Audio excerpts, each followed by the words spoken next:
D&D number 10, Circle of Life in Jesus' Name, Part 2, Chapter 12. Jordan glanced up in the rearview mirror at 3 as he followed behind her. At least she thought it was him. The sun had gone down and all she could see was headlights. She told him she could certainly make it back to her apartment with no problem, but he'd insisted that he follow her and hinted that he would stay until her new bodyguard arrived, which may not be until morning. She'd reminded him that he had training very early in the morning, and Grandmaster Kino had immediately jumped in and said that some things are more important. She shook her head as she thought of Three's family. They didn't seem real. They had a way about them. They were all so loving and so giving and so kind. They were also hard and powerful and strong. It seemed like the two ways shouldn't be compatible, but somehow they made it so. They were an amazing phenomena. Had God placed her in front of them on purpose, like they kept saying? And what about 3? They definitely had a chemical reaction to each other, or at least she did to him. How could she not? He was beautiful to look at, with his handsome face and his dark hair and large brown eyes and his bright, wide smile and his body. If she hadn't seen him in real life standing in front of her on Friday with nothing on but some shorts, she would think it was CGI. No one actually looked that good, that fit, that defined. Of course, seeing how he was being trained, it would make sense. The cool thing was, he wasn't doing it to look good. He was doing it to be the strongest and the fastest, the best. She sighed. Furthermore, she liked him. She liked him a lot.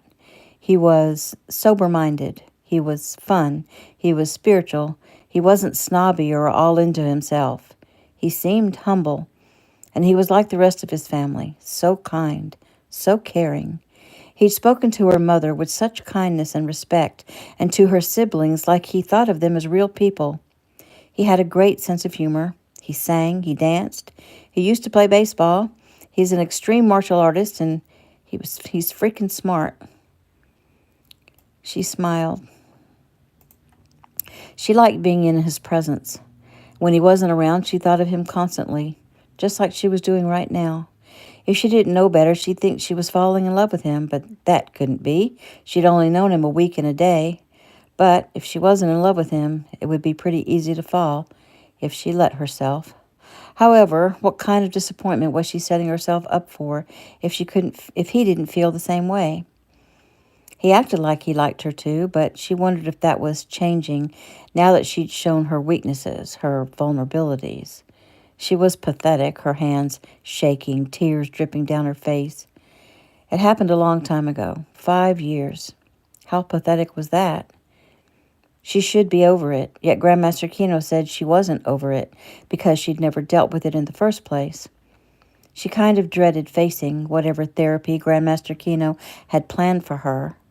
She already wanted to renege. She glanced at the time. It was only 6.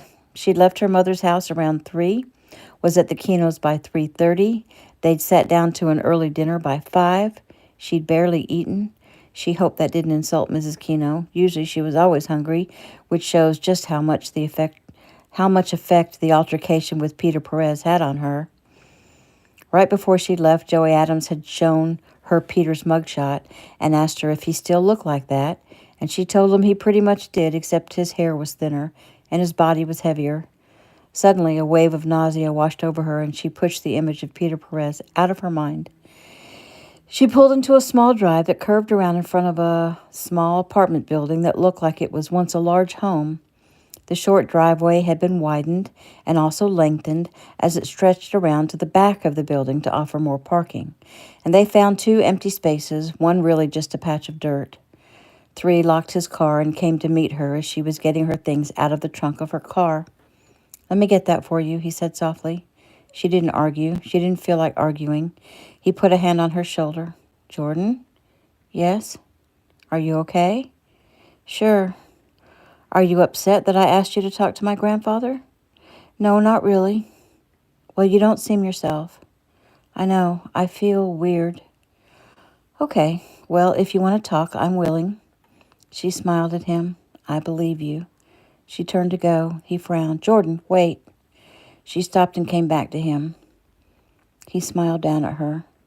I want you to know that all the things you spoke about today, about what happened to you, it doesn't change how I feel about you. I still see you as the most beautiful, strong, level-headed, smart, talented girl I've ever met. You are perfect. I am not perfect. She turned and walked away again. You're perfect for me. She stopped and turned back toward him and looked into his gorgeous, warm, kind eyes. She ran at him, and he dropped the bag he was carrying, held his arms out, and she jumped into them. He grabbed her long legs and wrapped them around his waist as their mouths came together. He turned, walked the few steps back to the car, and leaned her against the side window. He kissed her passionately. He kissed her fervently. He kissed her thoroughly. It was a while before he pulled back and set her down. Don't stop, she whispered. I have to, he said. His breath labored. He shook his head. You make me forget who I am. You forget what I believe. Forget my vow to live by God's laws. If I don't stop now, I'm going to open that car door, put you in the back seat, and commit the images that are running through my head. She giggled. Tell me about those images. He sighed. You and me making love, and that's all the details I'm going to give you. Have you made love to a lot of girls? What? No. I'm a virgin, and I'm trying to remain so until I'm married. Really? That's a little old-fashioned, don't you think? He shrugged. It may be to this world of everyone just doing whatever they want, whenever they want, whatever immediate pleasure they crave, whenever they feel like it. God asks us to have sexual relations only within the sanctity of marriage. It sounds harsh or like difficult, she said. Well, God's laws are not there to make life harder. They are given to lead us to find true joy. Living his laws, as hard as it may seem, brings a true satisfaction. And when you wait to have sex, wait to have it with the one you marry, it makes that wedding night the most joyful and the most pleasurable night of your life. It turns from what would have been just a moment of pleasure outside of God's law to an unforgettable experience with God's blessing added to it. Well, since you're a virgin, how do you know that? He smiled and shrugged. Well, that's what Jake says. And he says it bonds you together with your spouse in a way that is far more important than what some legal piece of paper does. That shared experience and knowing your union is blessed by God, that has to be profound. Wow, 3. You are so different than most guys.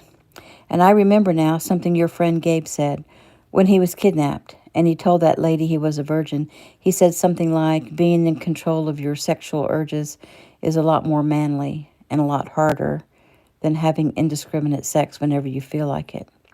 Young Eric smiled. Yeah, that Gabe. He's like my brother, and he has a way with words, and he's right. It's a lot harder to stay in control than have to explain to my girl why I'm trying to stay in control, instead of simply putting you in that car and having at it. Oh, it would feel really good, I have no doubt. But then what? The consequences of ruining our perfect relationship is not worth it. Because you, Miss Jordan Brooks, are worth so much more than a quick bout of sex. Because I think I'm... What? He shook his head. Nothing. Too soon. So tell me, and it's okay if you have, but have you ever been with a guy? I've been in some intimate situations, but I've never gone through with it. I've never been like kissing a guy and feel so close to him that I want to give myself to him, except with... Except with? She smiled. Nothing. Too soon. She took his hand. Come on, let's go in. I'm sure my roommates are wondering if we're ever coming in. They know I'm coming? Yeah, I texted and let them know that we were on the way so that they would put some clothes on. He smiled. I wouldn't have minded. That's a contradiction to what we just talked about. I'm a guy, and seeing a naked girl is always interesting. I didn't say I'd have sex with them. Jordan chuckled. He picked up her bag, and they walked into the apartment building and up some steps to the second floor. Jordan used her keys to open the door. She peeked around. Thank goodness they'd cleaned up. Eric took in the scene. The front room was open to a kitchen, with a breakfast bar dividing the two areas. There was a sofa, a floor lamp, and a table with a small TV on it. Everything was neat and tidy, and he had a feeling it wasn't always. A door down a short hall opened, and a pretty blonde walked out. She was tall, like Jordan, a little thicker. She smiled and offered her hand to Eric. "Hi, I'm Colton." "Nice to meet you, Colton," Eric said kindly. "My, you are pretty," she said. "Stop," Jordan said quickly. "Where's Jackie?" "She's in her room, probably waiting to make her grand entrance." On cue, another door opened and a killer brunette walked out, her hand extended. "Well, here he is, the gorgeous Eric Keno III," she said brightly. "It's so nice to finally meet you." Eric smiled and took her hand. "And you must be the famous Jackie."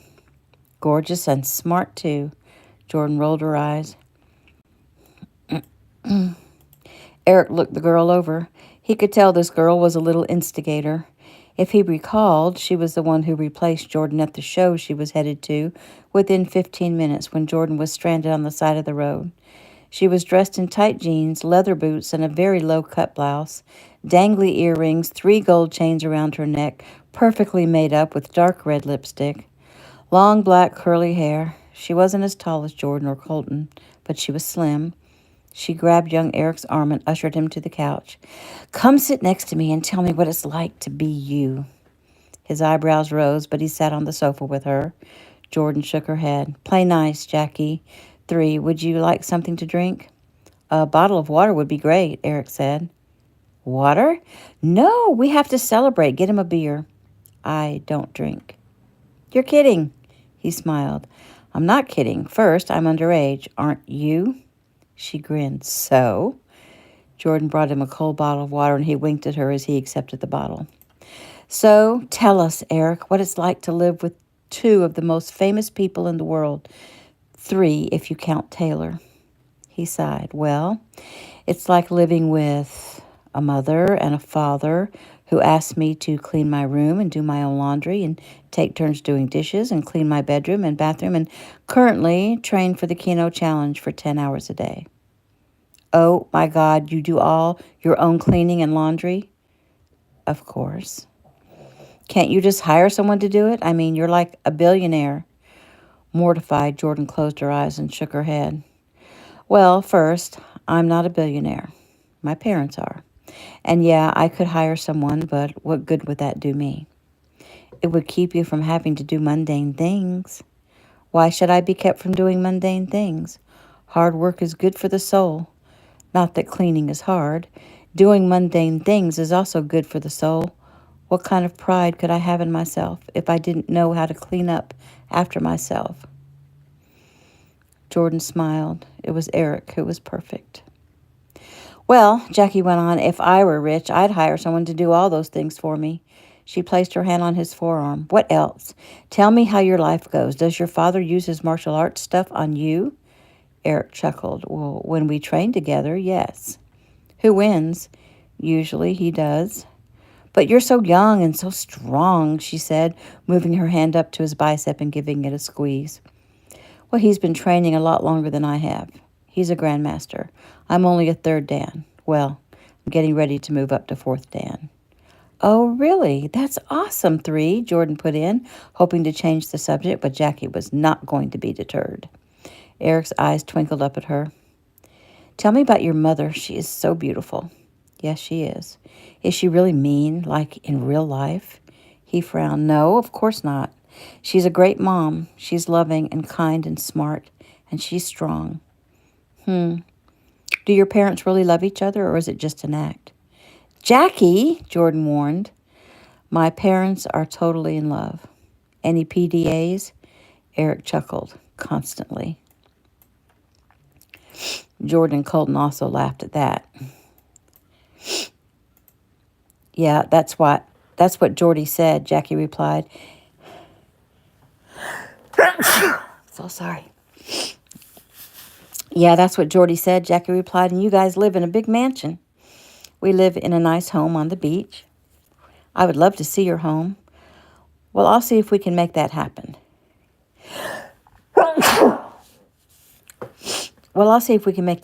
Jordan has never been to my home, so She's first. You're kidding, Geordie. What gives? I've only known him a week. There hasn't been time. I'm sure we'll eventually get to it. He smiled. Yes, we will. Jackie looked up at Jordan where she sat on one of the bar stools. You're looking pretty shabby there, Geordie. Why don't you go change clothes? I'll look after Eric while you're gone. Eric frowned. You look perfect, Jordan, he said softly. Jordan rose. Actually, I think I will go change. He watched her as she slid off the stool and went into the same room that Colton had come from. So I understand you're going to stay the night here, Jackie said. Well, I'll just stay on the couch if that's okay with you and Colton. Colton nodded. It's fine with us. Or I can stay on the couch if you want to stay in the room with Jordan. So you and Jordan share a room? Yes. Well, I wouldn't feel right about kicking you out of your own room. The couch is fine. Suit yourself, Jackie put in. So tell us about this bodyguard situation, Colton said. There's nothing much to tell. He'll stay outside the building during the night, make sure no one comes lurking around, and he'll shadow Jordan by day to make sure her stepfather doesn't get to her again. Colton nodded. He's such a creep. Do you know him? No, just from what Jordan told me. What kind of things do you like to do? Jackie suddenly asked. Well, that's a loaded question. I love sports. I love the martial arts. I love dance. I love music. I love swimming in the ocean and surfing. I really enjoy making movies. I love my family and spending time with them. I love going to church. I love God. And currently, I really love spending time with Jordan. Why? Jackie asked. Because she's sweet and beautiful and talented and smart and down to earth. Colton smiled. That's sweet. Jordan came back out, now dressed in some pajama bottoms and a white UCLA t-shirt, her feet bare, her hair brushed. Eric smiled up at her, then patted the space beside him. She came to him, and he pulled her down to sit beside him. You look lovely. She smiled. You like the pumpkins on my pajamas? I do. They are very chic, he said with a laugh. Comfy? Yes, much better. Did you bring something to change into? No. Remember, I was at my grandparents' house, but I'm good. I can get comfortable. I'm so tired from training that I sleep like a log anyway. Jordan glanced at the time. I guess it's about your bedtime. Almost. What time do you go to bed? Jackie asked. In bed and asleep by 9 when I'm in training, which I am. And he's up like 5 in the morning, Jordan added. Well then, come on, Jackie, let's let them have some privacy before Eric has to get some sleep, Colton said. Jackie frowned. She'd been hoping to spend a little more time with the celebrity. She rose. It was very nice meeting you, Eric. Maybe you and I can get together sometime. I have a million questions. Eric frowned, not sure what to say to that. It was very rude of her and showed just what kind of friend she was to Jordan. He nodded. Maybe I'll come by again sometime. Jordan watched her roommates take their leave. Sorry about that, she said finally when they were alone. I'm sorry about that, he replied. I mean, what Jackie said. Jordan smiled. Don't let it worry you. I'm used to her. She's a little abrasive, but I overlook it, mostly because it's her apartment. With Colton and I paying 2/3 of the rent, it helps her out and us too. You and Colton share a room, so shouldn't you only pay half the rent? Jordan shrugged. It is what it is. It's her apartment. She set the price. We agreed. It was the best arrangement we'd been able to find. He nodded, leaned back, pulled her to nestle under his arm. This is nice. She snuggled in. Yes, it is. Are you feeling better? I guess. It feels good just being here with you. It does for me, too. Funny how close I feel to you, and we've only known each other a week. A week and a day, she corrected. So, what are your plans again? I mean, for the week. Well, I have morning practices this week. I have classes, and I'm going to come to Taylor's game on Tuesday, but I can't come on Thursday because I have a late class. Okay, well, I am only allowed to go to one game, so I'll make that one Tuesday this week. Good, and then I can come see you train on Friday again. Grandmaster Keno said I was welcome to come watch you every day. He did? She laughed. Yep, he said it made you train harder. I wonder if that's true. She shrugged. Well, I wouldn't know, but I'm happy to come and be your inspiration. Cool. So maybe I could come see one of your practices. Well, you can. Some of the team's boyfriends come and watch sometimes. I'll see if I can get some time off. Or maybe wait until after the challenge because we'll still be going strong. Right now, we're doing a lot of conditioning. Okay, that may be better because I also want some time off to spend with your family. Maybe come to dinner and maybe take the kids to the park. You'd actually want to do that? Yes, of course. I really like your mom. She's so sweet. And your brother and sister are cool, and I kind of promised them. Well, then, if you can get time off, how about next Saturday? Or I guess JoJo has another game? Yeah, he does, but it's not a home game. I usually would go to all of his games, but since I'm training, that's out. So maybe I can get off half a day on Saturday. If my grandfather's okay with it, I can probably be there by 1. I'll talk to my mom and let you know. Eric pulled out his phone as it vibrated. He read the text. Agent Trout is assigned to you. He'll be here by 7 in the morning. He'll want to come in and look the place over, install a camera outside the door. I don't know if the landlord will allow that, Jordan said. He smiled. Well, they'll never know. It's very tiny. Oh, okay. And then Agent Trout will, follow me to practice? Yes. He knows what your stepfather looks like. He won't let him near you. Actually, he'll detain him and have him arrested for breaking probation. And after practice tomorrow, he'll then follow me to class? Yes, and he'll probably wait outside the classroom. Does he carry a gun? Yes, all agents are armed. I don't think the college will allow people on campus with guns. Oh, well, Jason has a working relationship with most entities, and there are celebs who attend college here who all have armed security. If the college doesn't want a big ruckus, they won't have anything to say. Okay, then, I guess I'm all set to go. Seems like a lot of bother to just follow little old me around. Protecting you is not a bother. Sighing, she closed her eyes. Her life was changing so quickly. Was it too good to be true? Was 3 too good to be true? How could someone like him be so interested in someone like her? Who would have thought that a nobody like her would run into a national heartthrob and they would end up dating? And the thing is, he didn't act like he thought he was someone special. He freaking did his own laundry. He didn't talk to people in public like he thought he was above them or better than them. He was a truly good guy. She cuddled closer and let her hand run over his hard chest. She smiled when he took her hand in his and then sighed with pleasure. When she opened her eyes again, she realized she'd fallen asleep. It was the middle of the night. She now lay on the sofa next to 3, facing him, her head tucked under his. Feeling the length of his hard body next to hers was the most wonderful feeling ever. She felt warm and safe and cared for and secure and loved. Her heart sped up. She felt loved, yet he'd never spoken that word to her. Still, she was sure he'd almost said it earlier. How can this be? She closed her eyes again, having no intention of rising and going to her own bed. Jordan turned slowly to change positions, trying not to wake him. She turned, placing her back against him. He moaned, and his arms slid across her hip and around her waist.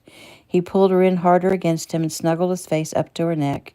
This was heaven, and she realized she wanted to stay like this forever. What in the heck was she supposed to do about that? New scene. It's September 16th, early Monday morning. Cottage number 8, Pine Forest Inn, Pine Forest, Georgia.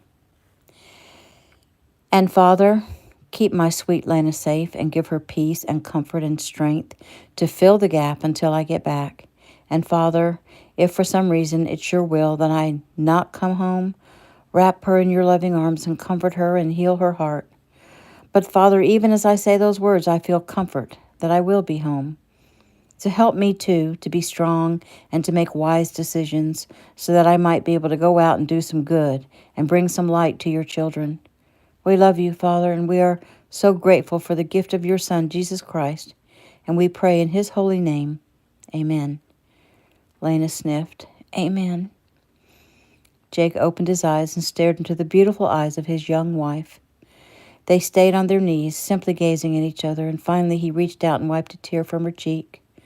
I gotta go, Bugs. He stood and reached his hand down to her and pulled her up. I love you. Thank you for bringing me more happiness in a few months' time than I've ever had in my entire life. Thank you for finally seeing the light, she joked with a smile. He smiled back. Better late than never. He took her in his arms one more time. Make me proud. Ditto. He lowered his head and kissed her again, then slowly pulled away. Her lips trembled. This is really happening, isn't it? He laughed. I hoped that miraculously the time to leave would never come, but let's be brave and face this. See you soon, my love. See you soon. She sniffed and wiped at the tears. He kissed her one more time, grabbed his bag, and walked out the door. Lena stepped out on the small little porch and watched him strap the large bag to the back of his bike. He then put on his helmet, started the ignition, turned, and smiled. She waved. He nodded his head and pulled away. Lena immediately took out her phone and texted, He's off. Make sure you take video. Gabe texted back, Lots. Everyone is. We'll edit it together for you.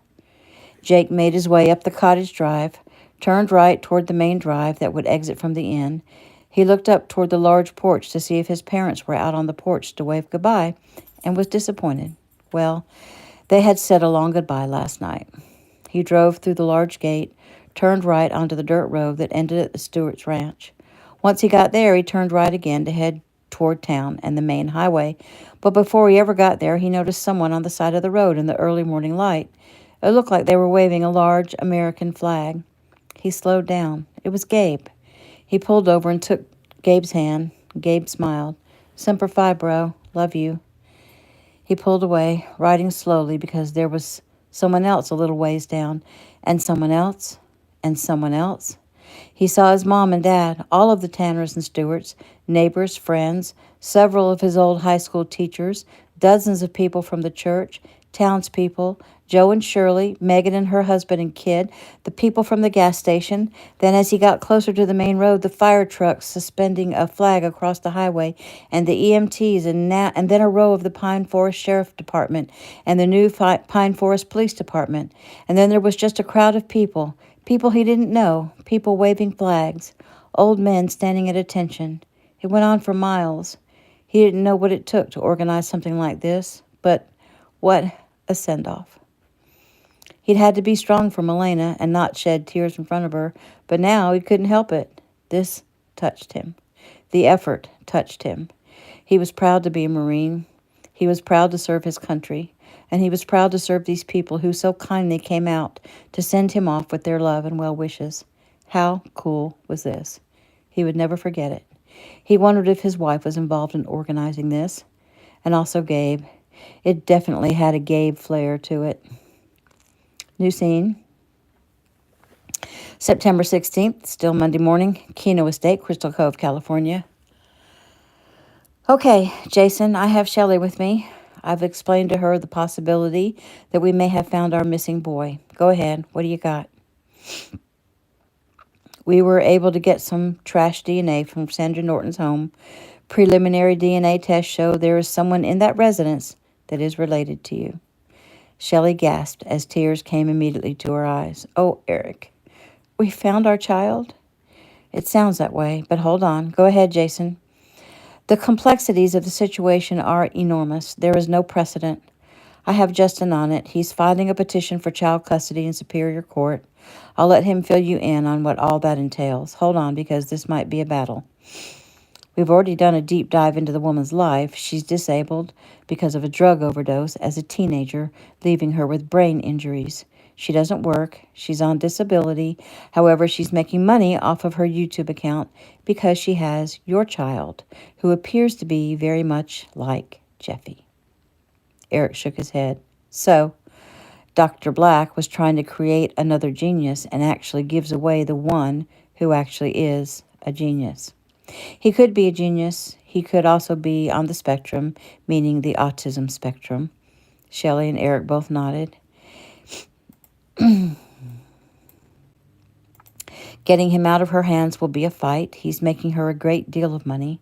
She's not going to just let him go.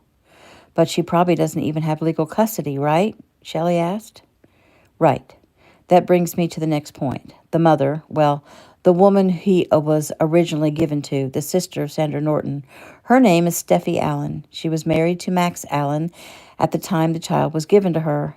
Max left her for another woman. Apparently that was when she gave the boy to her sister. Shelley shook her head. Most people wouldn't even treat a dog like that, and here they are giving a child away like he was nothing. And now he's being used to support some drug addict. Well, she's no longer a drug addict, to be fair, which will play well for her. How long has he been with her, Eric asked.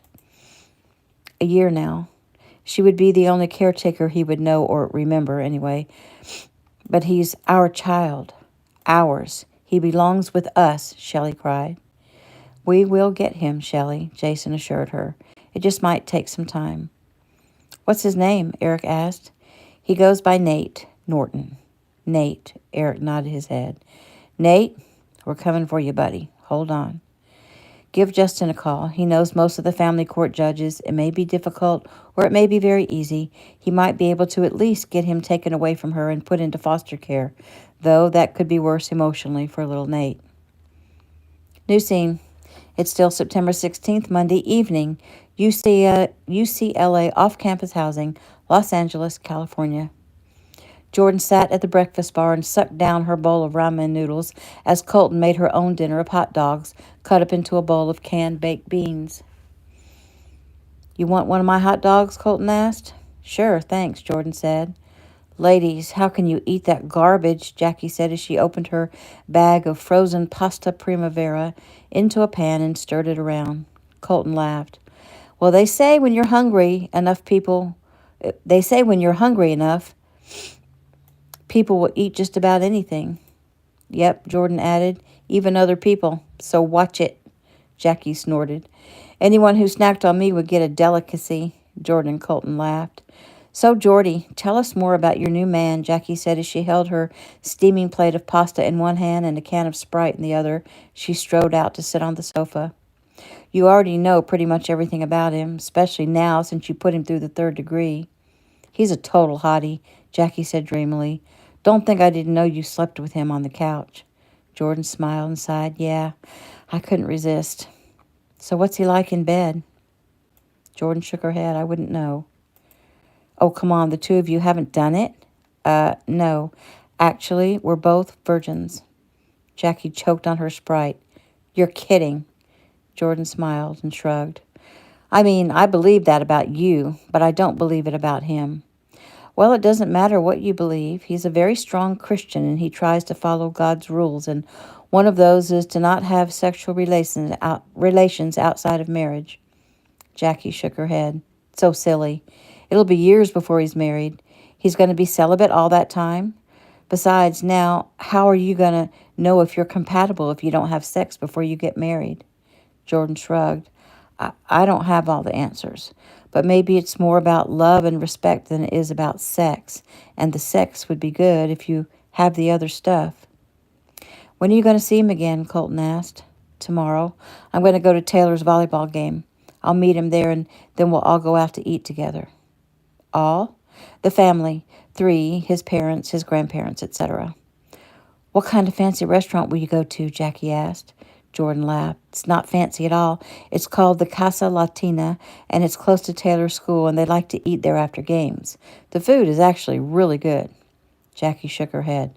So, tell me, Geordie, what do you think Mr. Billionaire sees in you? Jordan frowned. Colton shook her head. Give it a rest, Jackie. No, I mean really, Geordie. I'm being serious. You have to know he's not going to marry you. First, you guys are way too young to get married, and second, I mean, you come from 2 very different worlds. You can barely afford to buy your ramen noodles there, she said, pointing to the now empty bowl, and he could buy the whole grocery store. Jordan was silent, mostly because she'd thought the same thing from time to time. He was born with a silver spoon in his mouth, and Geordie, your mother worked 2 jobs and still could barely pay the rent, and your drunk-ass stepfather laid around doing nothing until he tried to get into your pants. That's enough, Colton said loudly. Sorry, that was crude. You guys know I'm crude sometimes, but still, you, Jordan, are just a passing fancy. He's the kind of guy that likes rescuing a damsel in distress. That's what you were out on the highway that Saturday, and really that's what you are now. He arranged for an agent to protect you. Eric is being a hero. That's where his interest lies. Jordan took her bowl into the kitchen, washed it, and laid it out to dry. Don't you have anything to say to that? Jordan shrugged. I guess not. That's because you know I'm right. Colton took her bowl around the counter and stood at the sink next to Jordan as she quickly washed it and laid it out to dry. Well, I think he's an awesome guy, and I think he genuinely likes you, Jordan. So don't listen to Jackie. She's just jealous. Jackie laughed. Absolutely. I'm jealous as hell. But hey, that agent dude that's following you, he's kind of cute. What do you know about him? Jordan shook her head. I don't know much about him at all, except he's a lead agent. He works for Ameritech Security, which is run by a Korean guy named Jason Lee and by Three's uncle, Joey Adams.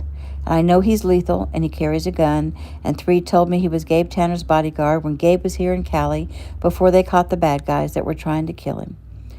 Her words were said precisely and in a monotone. I'm going to bed. Aw, come on, don't be mad. I didn't mean to upset you, Jackie said, slightly giggling as she said it. Right. I'm not mad. I'm tired. Good night. Agent Trout shook his head from his place outside the apartment building. The doors to this place must be paper thin because the little camera outside the door of the girls' apartments picked up the entire conversation. He would tell Jordan in the morning to inform the girls and maybe suggest they keep their voices down. And that is the end of Chapter 12.